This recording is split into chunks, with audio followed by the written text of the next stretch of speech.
lagi tren Bapak Ibu. Di mana-mana isi berita di televisi itu perselingkuhan. Seperti apa yang dikatakan Nabi dulu dalam hadisnya.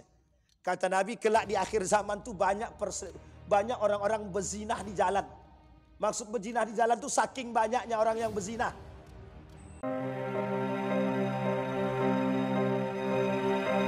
Assalamualaikum warahmatullahi wabarakatuh.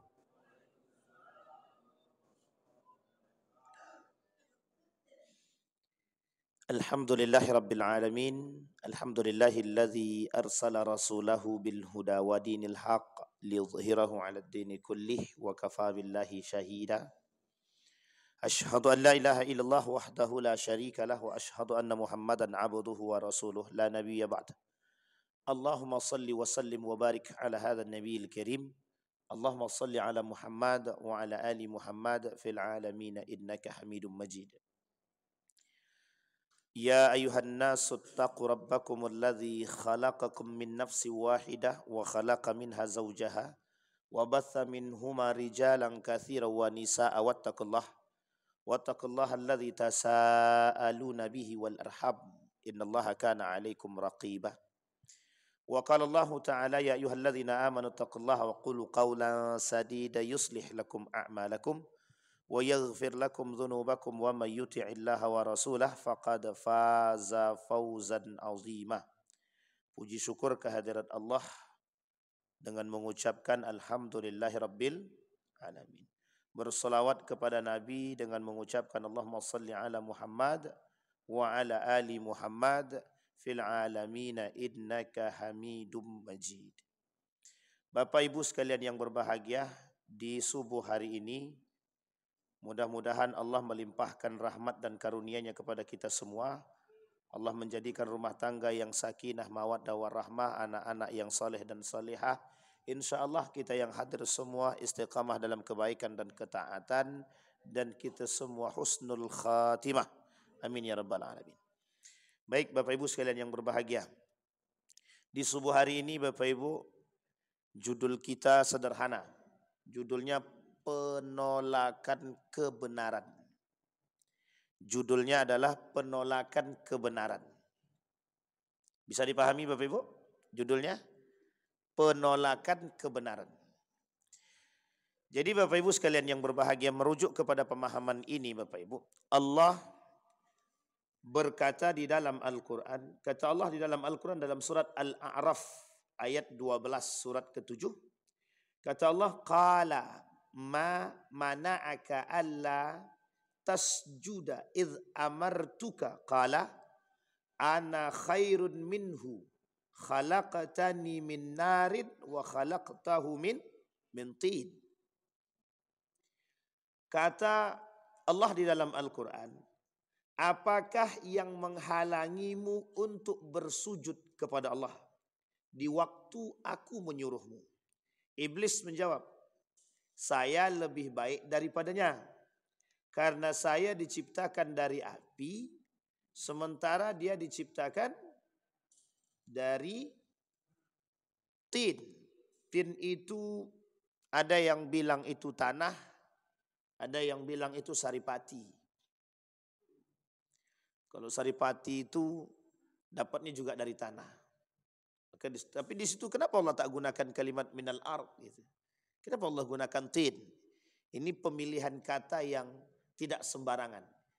Ini disebut dengan balaghah ataupun majaz atau spesial. Gharibul kalimah. Nah, dan itu dipelajari oleh para ulama terkhusus yang mempelajari ilmu Al-Quran. Dan ini dikaji dalam gharibul kalimah fil Quran. Dalam masalah kalimat-kalimat yang terdapat di dalam Al-Quran. Nah, dari ayat ini, itu sebenarnya ayat ini menunjukkan salah satu perintah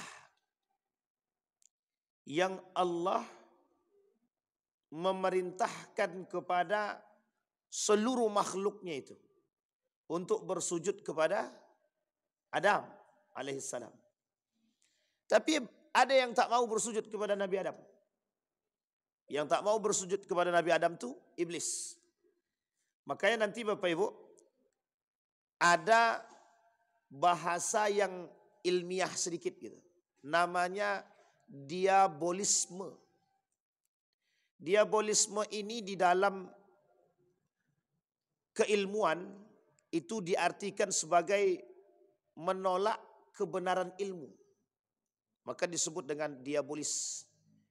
Di dalam bahasa Yunani kuno, diabolis ini artinya iblis. Artinya apa? Iblis. Jadi sebenarnya orang-orang yang berpikiran seperti iblis. Nah, ini bahasanya guru saya.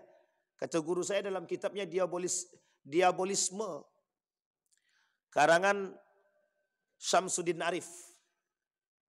Dia berkata, kalimat diabolis ini disematkan kepada para pemikir Yunani dulu. Dan diartikan dalam bahasa Yunani kuno, arti diabolis ini ternyata iblis. Nanti kita lihat kesamaan karakter dan kesamaan makna itu.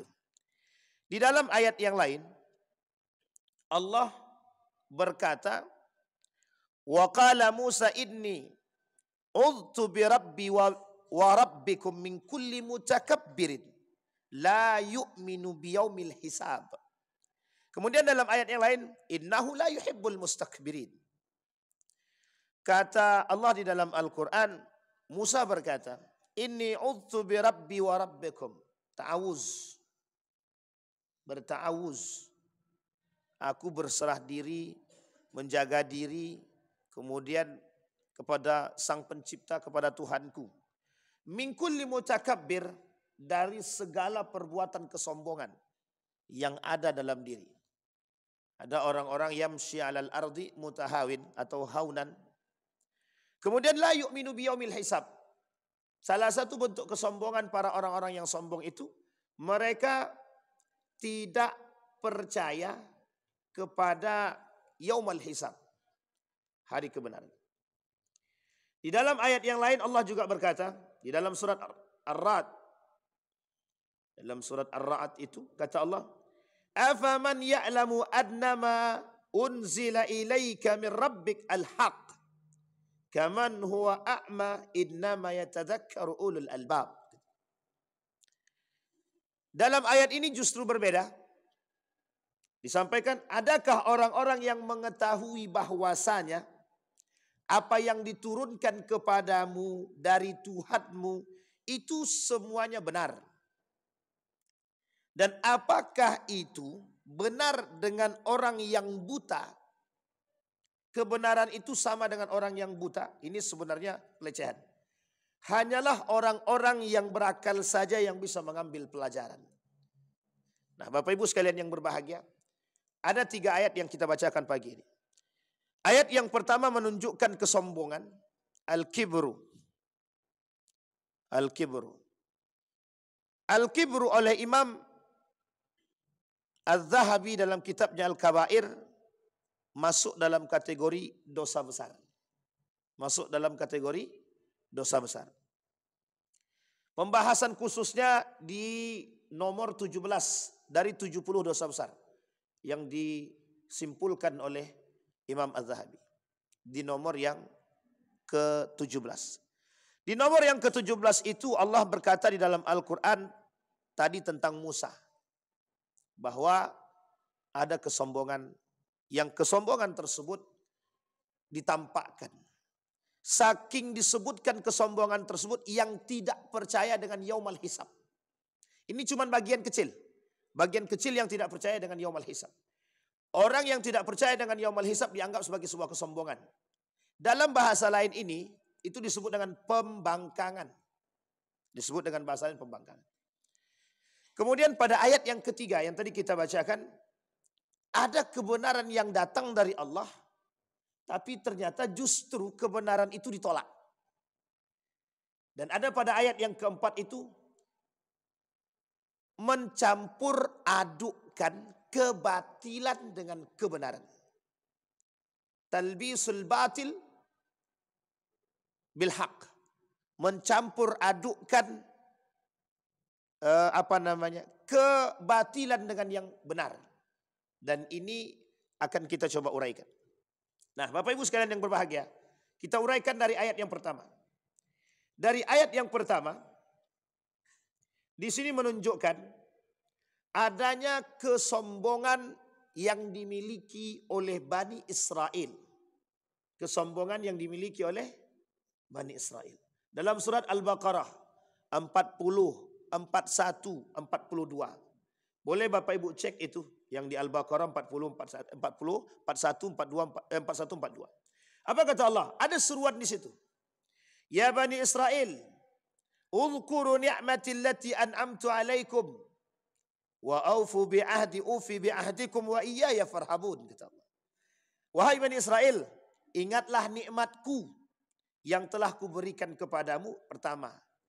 Yang kedua, penuhi janjimu kepadaku, kata Allah. Ini kalimatnya Bapak Ibu. Bani Israel, Allah dalam surat Al-Baqarah 40, 41, 42, ada setidaknya 8 seruan kepada Bani Israel. Seruan yang pertama kata Allah, hei Bani Israel, kalian ingat-ingat nikmat yang aku berikan. Kata Allah. Yang kedua, penuhi janji kalian kepadaku, kata Allah. Janjinya Allah kepada Bani Israel ini, janjinya Bani Israel kepada Allah ini banyak, tidak sedikit. 2. Kemudian di dalam ayat selanjutnya, wa aminu bima anzaltu musaddiqan lima ma'akum wa la takunu, kata Allah, awwala kafirin bih. Bani Israel, jangan jadi orang yang pertama kafir. Ingat ini Bapak Ibu.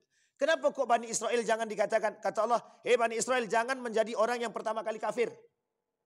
Tahu Bapak Ibu alasannya? 1, pembangkangnya Bani Israel. Karakter Bani Israel itu pertama pembangkang. Kedua pembantah. Pembantah itu. Dan ini nanti akan kita lihat, akan kita sinambungkan. Pertama, sifat atau karakter orang Bani Israel itu pembangkang. Yang kedua pembantah. Setiap ada kalimat yang disampaikan mesti ada alasan. Setiap ada kalimat yang disampaikan, pernyataan perintah dari para nabi, mesti ada bantahan dari mereka. Pembantah, suka ngomentari. Yang kemarin pernah kita ceritakan. Musa, buatkan kami patung lah. Patung sapi lah.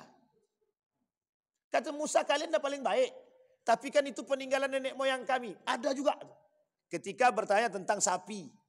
Dan Israel juga itu. Cerita dalam surat Al-Baqarah tentang sapi itu. Ditanya itu, sapi yang seperti apa? Warnanya seperti apa? Kulitnya bagaimana? Warnanya apa? Banyak kali pertanyaannya. Nah, ini Bani Israel. Jadi kalau ada yang banyak bertanya berarti jangan terlalu serius-serius betul. Pagi ini kalau kajian pemikiran itu tak boleh serius-serius. Nanti tak sampai bahaya. Nah, kemudian yang kata Allah dalam seruan ketiga itu, wala takunu awwala kafirin bih. Jangan jadi orang yang pertama kali kafir. Kenapa demikian? Karena yang paling banyak dapat nabi itu Bani Israel. Kurang apa nabinya? Mulai dari Nabi Ibrahim sampai Nabi Isa. Untuk dia aja semua nabi. Tapi kan membangkang terus itu. Kasih nabi membangkang. Awalnya baik membangkang. Kasih lagi nabi baik kemudian membangkang lagi. Kasih nabi lain kemudian yakhtalif lagi.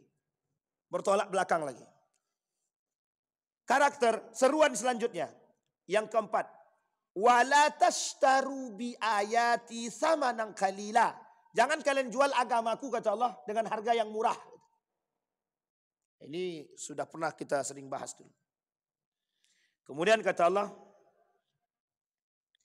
seruan kelima itu, wa iyaya fattaqun. Bertakwalah kalian kepadaku, kata Allah. Yang kelima. Kemudian yang keenam, wala talbisu al-haqqa bil batil. Jangan kalian campur adukkan yang hak dan yang batil. Jangan campur adukkan kebenaran dengan yang batil. Kemudian kalimat selanjutnya, wa taktumul haqqa. Dan jangan kalian menyembunyikan kebenaran. Wa antum ta'lamun. Dan kalian mengetahui itu. Nah, Bapak Ibu sekalian yang berbahagia, apa kaitan dengan judul kita subuh hari ini? Penolakan kebenaran. Baik. Penolakan kebenaran ini Bapak Ibu, setidaknya artinya begini. Dalam Al-Quran ini artinya ada dua. Satu, Bani Israel yang tidak menerima kebenaran datang dari Allah. Bani Israel yang tidak menerima kebenaran datang dari Allah. Yang kedua, Bani Israel mencampur adukkan yang benar dan yang batil. Yang ketiga, karakter pembangkangan Bani Israel yang keluar daripada tidak menolak. Dia tak menolak. Tidak menolak. Tidak mencampurkan. Tapi dia tak mau tahu itu dengan yang benar-benar itu, tak mau tahu dia. Nah, ada 3 karakter dalam Al-Quran. Satu, penolakan kebenaran tadi dimaknai 3 karakter dalam Al-Quran. Satu, memang menolak mentah-mentah. Membangkang, menolak mentah-mentah kebenaran dari Allah. Yang kedua, mencampur adukkan kebenaran tadi. Yang ketiga, apatis dengan kebenaran. Atau tak mau tahu dengan kebenaran. Dia tak keluar daripada Islam. Dia mengakui Tuhan itu berkuasa. Tapi dia tak mau melakukan itu. Nah, ini 3 karakter. Di dalam kasus liberalisme, sekulerisme, kasus-kasus seperti ini Bapak Ibu, mereka mengakui kebenaran. Tahu dia kebenaran itu.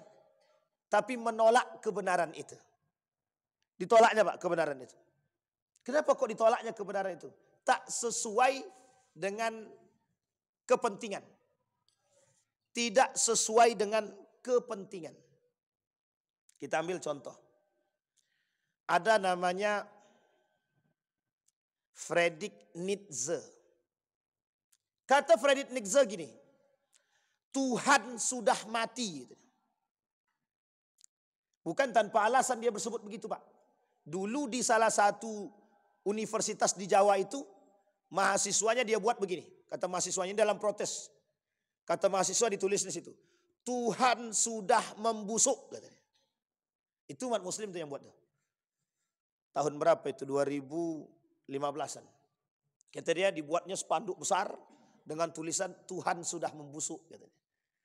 Makna daripada tulisan ini, pernyataan ini sebenarnya begini.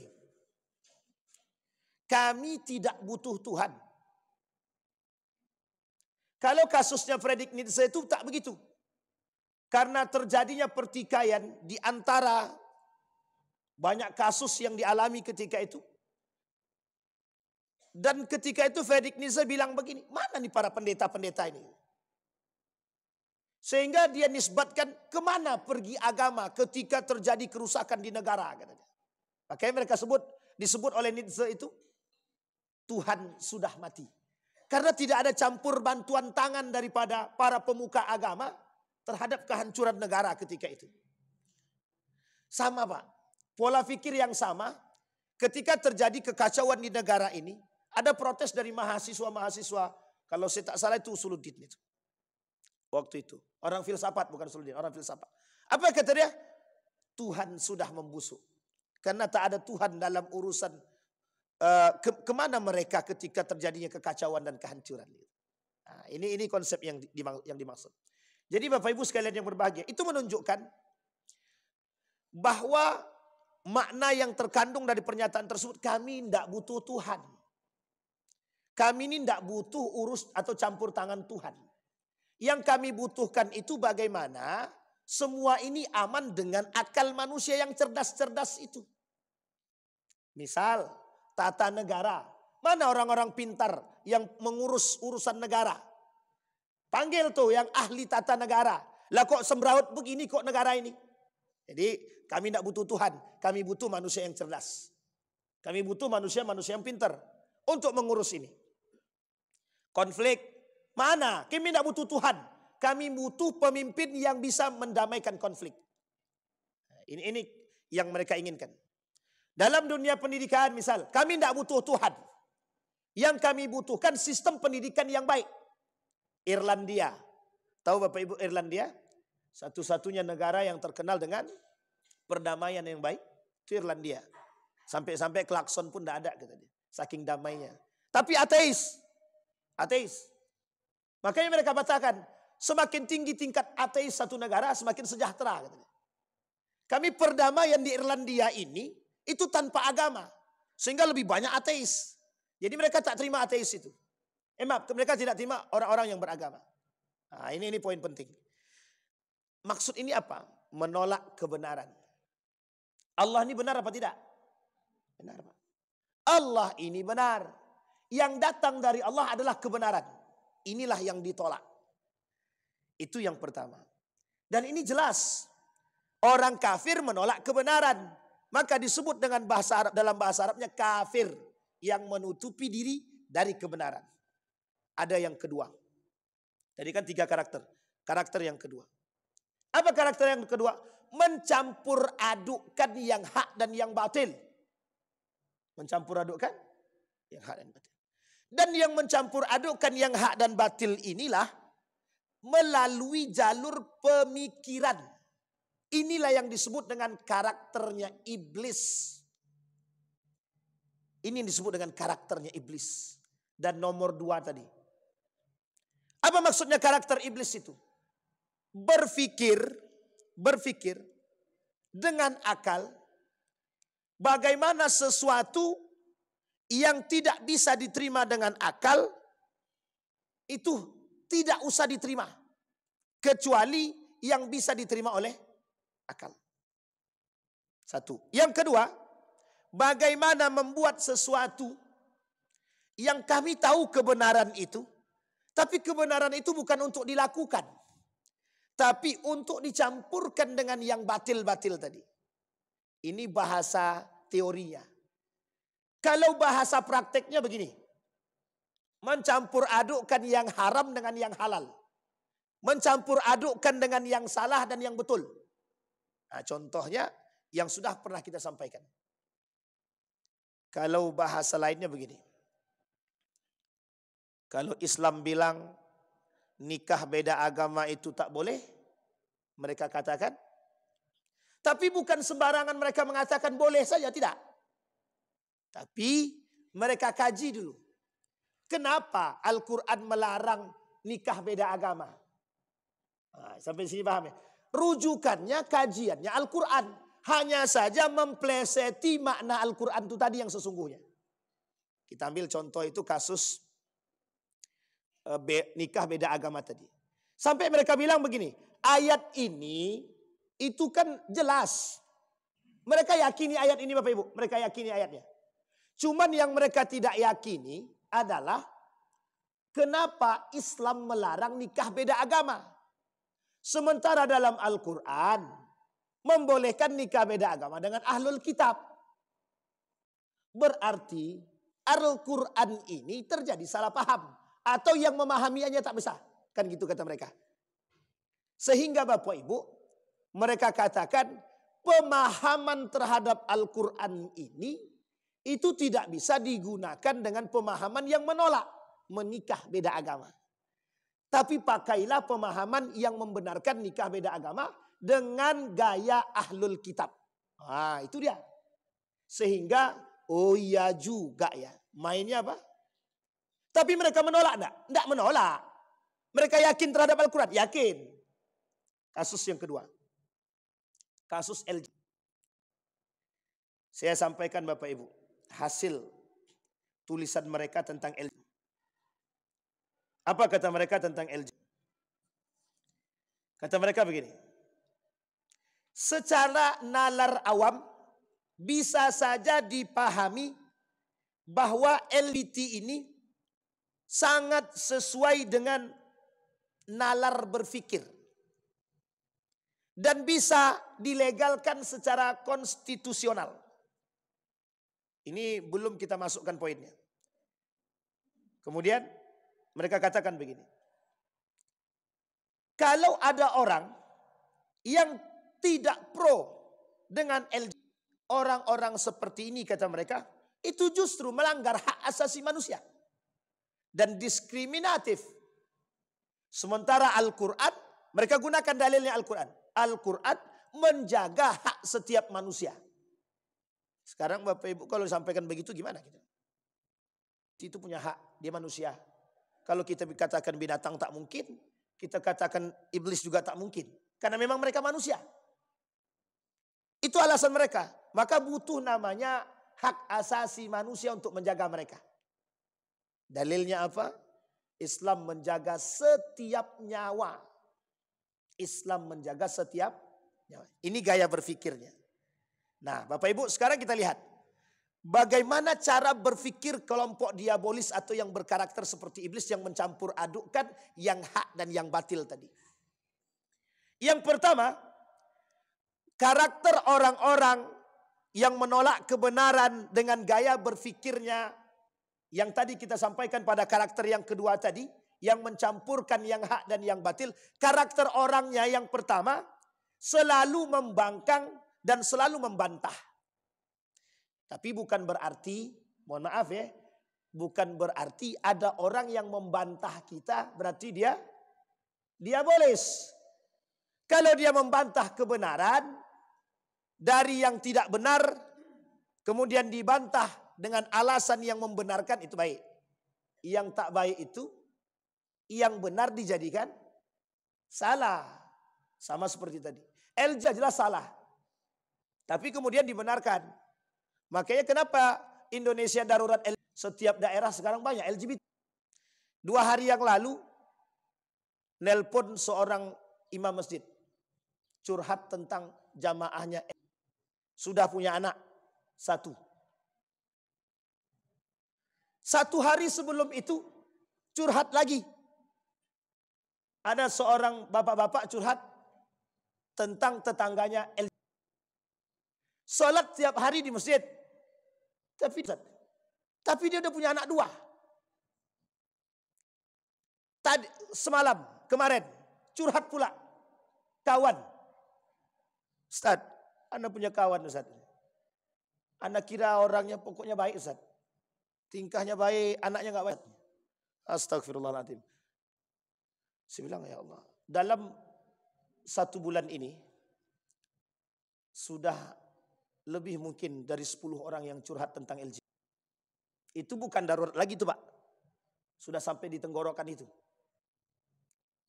Ini memang betul-betul serius seperti itu. Tentang kemarin kawan saya nelpon dari Pelalawan ke sana. Pelalawan itu. Di sini juga banyak Wan. Cuman kami belum dapatkan data validnya. Anak-anak sekolah nih. Nanti saya bantu carikan. Tapi sudah ada, sudah banyak, sudah mulai sampai ke sini. Nah, coba bayangkan Pak. Jadi memang serius nih, memang betul-betul serius. Bukan main-main, memang betul-betul serius.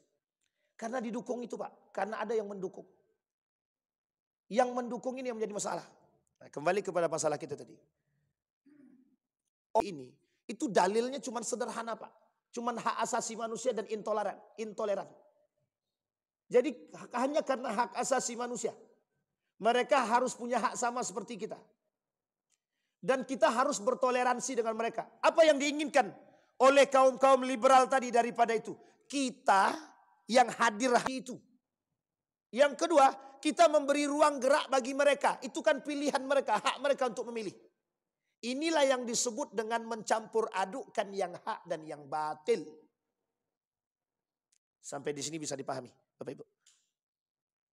Itu baru dalam persoalan itu. Dalam persoalan kehalalan dan keharaman.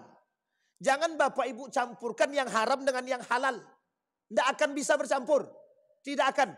Ibarat minyak dengan air. Tidak pernah bersatu. Ustaz, kami kan main kontraktor Ustaz. Tender. Untuk dapat tender itu kan harus pakai suap.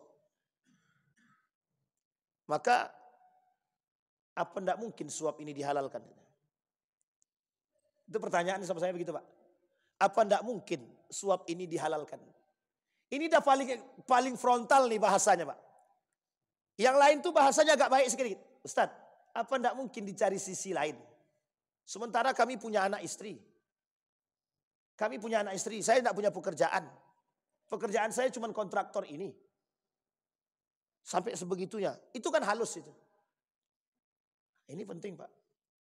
Jadi poin-poin seperti ini itu gaya berpikir sebenarnya. Itu permainan pola pikir saja. Kata Allah yang haram itu haram. Yang halal itu halal. Kata Nabi, halal, innal halal bayyinun wal haramu bayyinun. Di antara keduanya umurun mustabihat, kata Nabi. Di antara yang halal dan yang haram itu subhat-subhat aja lagi. Tapi yang parahnya lagi, sudah jelas haramnya, sudah jelas halalnya, dicampur pula lagi. Jadi apa? Kalau yang halal dengan haram dicampur jadi apa? Itu subhat tadi. Udah tidak jelas, abu-abu. Kata Nabi di akhir zaman itu memang itu isinya. Kita ambil contoh.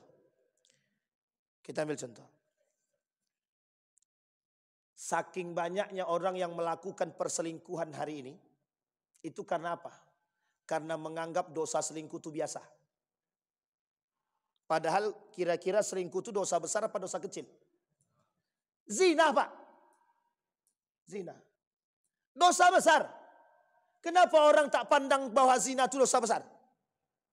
Kalau orang itu mindsetnya takut dengan Allah, karena ini dosa besar, mesti mereka tidak melakukan. Kita ambil contoh.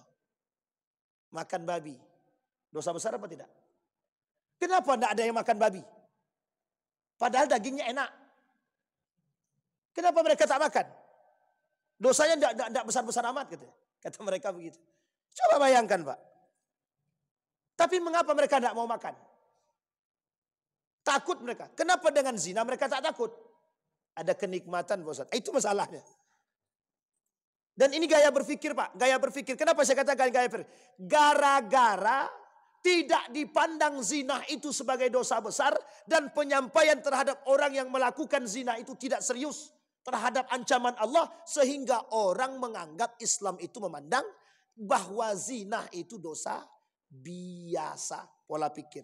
Muncul kelompok liberal tadi dengan gaya berpikir yang sama. Kata mereka, ntar ente tobat aja selesai. Ini pola pikir, Pak. Pola pikir. Pada poin yang ketiga, karakter yang ketiga. Apatis. Pragmatis. Terhadap apa? Terhadap persoalan yang seperti ini. Nah, ini poin penting, Pak. Jadi kalau kita termasuk orang yang apatis, pragmatis terhadap dosa-dosa besar, ya itu yang masalah kita hari ini. Makanya kenapa minum khamar tak bisa diberantas? Kenapa minuman keras itu tidak bisa diberantas? Banyak persoalan. Satu karena urusan kepentingan.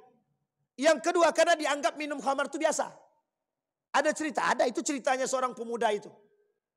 Dosa yang paling kecil di antara berzina, membunuh dan minum khamar. Mana yang paling kecil? Seorang pemuda alim dijebak di dalam rumah.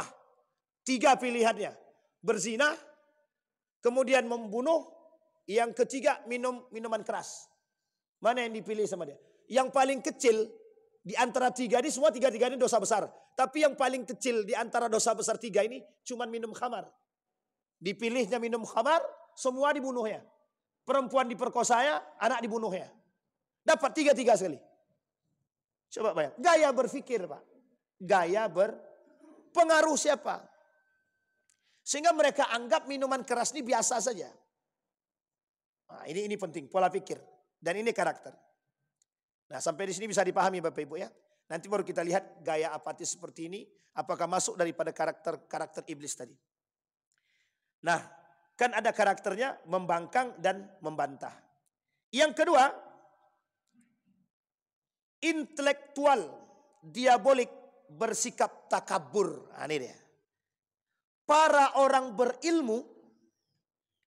orang-orang berilmu tadi, yang mengatakan bahwa nikah beda agama itu tidak salah.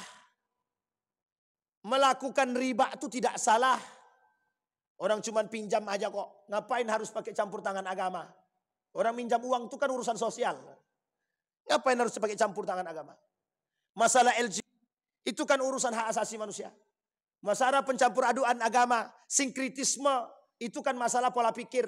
Setiap orang berhak diatur oleh undang-undang. Siapapun berhak memilih. Nah, ini dalil. Ini alasan. Di sini dikatakan. Orang yang berpikir seperti itu. Oleh para ulama. Disampaikan. Orang seperti itu disebut dengan takabur, sombong, angkuh, congkak, arogan. Apa kata Nabi dalam hadisnya? Kata Nabi dalam hadisnya. Al-kibru batalul haq. wa ghamtun nas. Kata Nabi begini, sombong itu menolak yang benar dan meremehkan orang lain. Sombong itu kata Nabi, batalul haq. Apa itu batalul haq? Menolak kebenaran. Wa ghamtun nas, meremehkan manusia. Coba bayangkan jika para pejuang itu mau paham, mau menalar dengan akal sehat saja. Andai kata, na'udzubillah min zalik ya, na'udzubillah. Mayoritas itu ada keturunan. Punah semua Pak, punah, habis. Coba kalau mereka mau berpikir dengan sehat itu. Yang kedua, dan ini kasus Pak. Dokter, bercerita langsung dokter. Kami Ustadz sudah berkali-kali mengobati pasien rata-rata punya penyakit akut. Coba bayangkan Pak, punya penyakit akut. Dan ini kan penyakit Pak. Kok masih bisa dibela? Kan kami hanya membela haknya saja Ustaz. Membela hak itu yang benar, bukan yang salah. Dan ini penting untuk dipahami. Nah, maka Bapak Ibu sekalian yang berbahagia. Kata Nabi, nah kaitan itu dengan karakternya Bani Israel. Karakter Bani Israel itu pembangkang, pembantah, menolak kebenaran, sombong, angkuh. Itu adalah karakter daripada Bani Israel. Apa kata Bani Israel? Ngapain kami menyembah kepada Muhammad? Ngapain kami mengakui Muhammad Nabi? Uang Muhammad itu bukan dari golongan kami kok. Yang berhak jadi Nabi itu dari golongan kami. Selama ini Nabi itu dari kami. Sombong apa tak sombong? Kurang sombong apa? Kurang angkuh apa Bani Israel? Tapi uniknya, setiap didatangkan Nabi, baik, membangkang, membantah, keluar lagi. Nah, begitu terus menerus. Begitu terus menerus Bani Israel. Nah Bapak Ibu sekalian yang berbahagia. Sama ketika Musa, begitu juga. Makanya kata Syamsuddin Az-Zahabi, itu adalah dosa besar. Namanya al-kibru. Kenapa al-kibru ini masuk dalam kategori dosa besar? Kesombongan Pak, kesombongan. Orang yang menolak kebenaran dan dia tahu kebenaran itu, tadi kita sampaikan di awal, ada orang yang menolak kebenaran, ada yang mencampur adukkan kebenaran, ada yang apatis dengan yang salah tadi. Orang yang mencampur adukkan atau menolak kebenaran, orang yang selingkuh misalkan. Orang selingkuh itu kira-kira tahu enggak kalau selingkuh itu dosa? Tahu apa tidak? Berarti menolak kebenaran. Tahu kalau selingkuh itu dosa, tapi kenapa dilakukan? Bayangkan Bapak Ibu. Sekarang ini lagi tren Bapak Ibu. Di mana-mana isi berita di televisi itu perselingkuhan. Di mana-mana di televisi isinya seperti apa yang dikatakan Nabi dulu dalam hadisnya. Kata Nabi kelak di akhir zaman tuh banyak orang-orang berzinah di jalan. Maksud berzinah di jalan tuh saking banyaknya orang yang berzinah.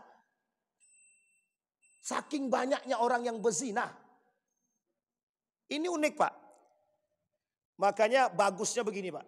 Kalau orang berzinah itu bagusnya dirajam betulan. Dirajam, dicambuk atau dilempar batu. Atau diasingkan. Ditaruh di tempat terpencil sana. Ada hutan, agak-agak gimana sedikit hutan tuh. Masukkan dia di situ. Tidak akan berzinah lagi dia tuh. Diasingkan. Yang satu kemana, yang satu taruh di mana. Mohon maaf Bapak Ibu. Itu karena apa? Karena menganggap remeh hukum agama. Karena menganggap remeh hukum agama, itu dianggap biasa, itu zina. Kemarin sudah kita sampaikan, di hari Ahad kemarin, persoalan ini. Sampai-sampai ingin dibuat aturan bahwa yang suka sama suka, kalau dia berhubungan badan tidak zina, kalau perkosa baru zina. Kalau sempat itu kemarin deal habis kita. Untung tidak deal. Cuman uniknya sekarang, kita butuh nih hotel-hotel ini, masuk hotel pakai syarat. Syaratnya buku nikah. Itu penting tuh. Ini saya berharap betul nih. Pak Iwan ya, tolong disampaikan tuh Pak Iwan. Berharap kita kepada pimpinan-pimpinan itu memberikan batasan kepada para hotel-hotel itu. Setiap ada yang masuk laki-laki perempuan ke hotel, tunjukkan buku nikah. Tidak ada yang ngisi hotel itu lagi Ustaz. Mohon maaf Bapak Ibu. Perselingkuhan di mana mereka lakukan? Di kos, di hotel, di rumah. Coba, apa maksudnya itu apa gitu? Dan mengapa seperti ini? Itu sudah sunnatullah Pak Ustaz. Memang sudah begitu kata Nabi dalam hadisnya. Betul, memang sudah begitu. Tapi kita ini, jihad kita ini mana? Yang kita punya semangat untuk an-nahyu anil munkar itu mana? Ini kan persoalan. Persoalan saking sedikitnya orang yang perhatian terhadap kemungkaran. Kalau semua orang ini perhatian dengan kemungkaran, tidak ada orang mau melakukan berzina tuh Pak. Takut orang. Digerebek satu kampung. Ini yang gerebek cuma suaminya aja. Coba satu kampung yang gerebek, diusir sekalian. Selesai itu Pak. Setiap kampung punya sistem seperti itu. Setiap yang ketahuan berzina langsung diusir. Pindah ke tempat lain, berzina lagi, diusir lagi. Itu kerjaannya nomaden aja itu. Pindah-pindah terus. Sampai di sini bisa dipahami Bapak Ibu. Gaya berpikirnya. Nah Bapak Ibu sekalian yang berbahagia. Itu disebut dengan kesombongan. Nah yang ketiga Bapak Ibu. Tadi yang pertama, yang kedua sudah. Yang ketiga. Mengaburkan dan menyembunyikan kebenaran. Ini tiga ini. Yang pertama membangkang, membantah. Yang kedua tadi mereka angkuh, sombong, takabur, arogan, congkak. Yang ketiga ini mengaburkan dan menyembunyikan kebenaran. Ini disebut dengan diabolisme berpikir. Diabolisme berpikir itu adalah gaya berpikirnya iblis. Lebih tepat bahasa sederhananya, gaya berpikirnya iblis. Sekarang kita lihat Bapak Ibu. Ketiga gaya berpikir ini Bapak Ibu lihat di tengah masyarakat. Di tengah masyarakat. Kalau dalam urusan keseharian, kita mungkin nampak pada nomor yang ketiga. Mengaburkan dan menyembunyikan kebenaran. Karena ada kepentingan. Karena ada kepentingan, kebenaran tertutupi. Tertutupi. Karena ada pembenaran. Ingat kalimat selanjutnya. Pembenaran. Yang benar itu harus ditutupi. Yang salah yang dibenarkan. Maksudnya bagaimana? Membenarkan yang sah. Makanya pembenaran. Pembenaran. Kasusnya banyak. Banyak itu tadi yang kita sampaikan itu kasusnya semua. Nah Bapak Ibu sekalian yang berbahagia. Mengapa ini terjadi? Mengapa gaya pikir seperti ini nampak di tengah kita? Karena Bapak Ibu sekalian yang berbahagia. Ketika iblis. Ini kita lihatin Bapak Ibu. Kira-kira iblis mengakui Allah enggak? Iblis itu mengakui Allah apa tidak? Sekarang pertanyaannya, apa yang dilakukan iblis? Membangkang. Dia tahu Allah. Dia mengakui keberadaan Allah dan kebenaran Allah itu diakui. Kami mengakui bahwa Allah itu Tuhan kami. Cuman dia tetap minta untuk menghasut anak Bani Adam. Apa tujuannya? Menyelewengkan anak Bani Adam ini dari kebenaran. Saking sombongnya iblis itu, dia kata kami ini diciptakan dari api. Sementara anak Bani Adam ini, Nabi Adam ini diciptakan dari tanah. Lebih kuat mana? Kuat api atau tanah? Coba bayangkan. Sebenarnya kuat tanah. Kalau api sedang hidup disiram pakai tanah mati juga itu. Kalau tanahnya banyak. Kalau apinya kecil. Kecuali yang kebakaran. Ya, itu lain cerita. Nah, ini Bapak Ibu. Jadi memang itu karakter iblis. Ya, kesombongan iblis begitu. Saking sombongnya iblis katakan kepada Tuhan, kami diciptakan dari api sementara manusia diciptakan dari tanah. Kok kami diperintahkan untuk sujud kepada manusia? Kan kesombongan. Kemudian dihasutlah oleh iblis. Agar anak Bani Adam ini membantah dan membangkang kepada Allah. Inilah yang disebut dengan, makanya bahasa Yunani kuno itu, diabolis itu diartikan pemikiran iblis. Jadi diartikan, artinya apa? Orang-orang yang berpikir seperti itu, seperti yang tadi kita sampaikan, itu berkarakter seperti, jadi muncul pertanyaan, berarti orang liberalisme, sekulerisme itu iblis Ustaz? Nah, itu yang jangan sampai begitu pula kita. Artinya karakter dan gaya berpikir. Karakter dan gaya berpikir. Nah Bapak Ibu sekalian yang berbahagia. Apa kata Allah di dalam Al-Quran? Wa idh qulna lil malaikati isjudu li Adama fasajadu illa iblis. Ketika kami perintahkan mereka bersujud, cuma satu, iblis tak mau. Yang ditonjolkan di situ apa? Kesombongan. Al-kibru. Nomor 2 tadi kan? Al-kibru. Arogansi. Yang mereka tonjolkan. Kembali kepada ayat 40 tadi. 40, 41, 42. Surat Al-Baqarah tadi. Apa seruan Allah kepada mereka? Hei! Kata Allah kepada Bani Israel. Berarti gaya berpikir Bani Israel itu hampir sama dengan gaya berpikirnya iblis. Yang suka membangkang, arogansi. Dan tidak mau. Mereka minta Tuhan sudah mereka sembah Allah, kemudian mereka bangkang. Mereka membangkang kepada Allah, membantah kepada nabinya. Karakter berpikirnya. Sekarang Bapak Ibu boleh lihat. Banyak orang yang berpikir berkarakter seperti Bani Israel ini banyak. Kita kasih alasan, lebih banyak pula alasan dia lagi. Jadi kalau ada orang-orang seperti ini, bukan berarti dia Bani Israel juga ya. Seruan selanjutnya, wala talbisul haqqa bil batil. Karakter Bani Israel juga. Mencampur adukkan yang hak dan yang batil. Ternyata karakter Bani Israel juga. Dan karakter Bani Israel yang mencampurkan yang hak dan yang batil berasal dari pola pikir juga dan kepentingan. Itu juga dilakukan oleh umat manusia hari ini. Apa tujuan mencampur adukkan yang hak dan yang batil? Mengaburkan kebenaran. Menyembunyikan Masih ingat itu kasusnya itu? Masih ingat kasusnya itu? Penolakan terhadap jilbab. Penolakan terhadap berpakaian-pakaian yang baik. Kalau kita masuk pesantren kan, wajib berbusana muslim. Kan begitu? Bagi laki-laki. Wajib berbusana muslimah bagi perempuan. Ada orang yang berpikir begini. Berpakaian kok harus diatur. Berpakaian aja kok harus diatur. Bahasa ini sederhana. Tapi berpengaruh Pak. Berpengaruh. Berpakaian aja kok diatur. Kalimat itu sederhana memang. Tapi berpengaruh itu. Apa pengaruhnya? Akal. Oh iya ya. Kan hak-hak kami. Mau kami pakai celana pendek kek.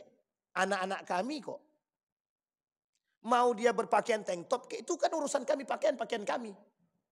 Begitu keadaan orang hari ini. Manusia hari ini itu begitu. Yang penting hakku.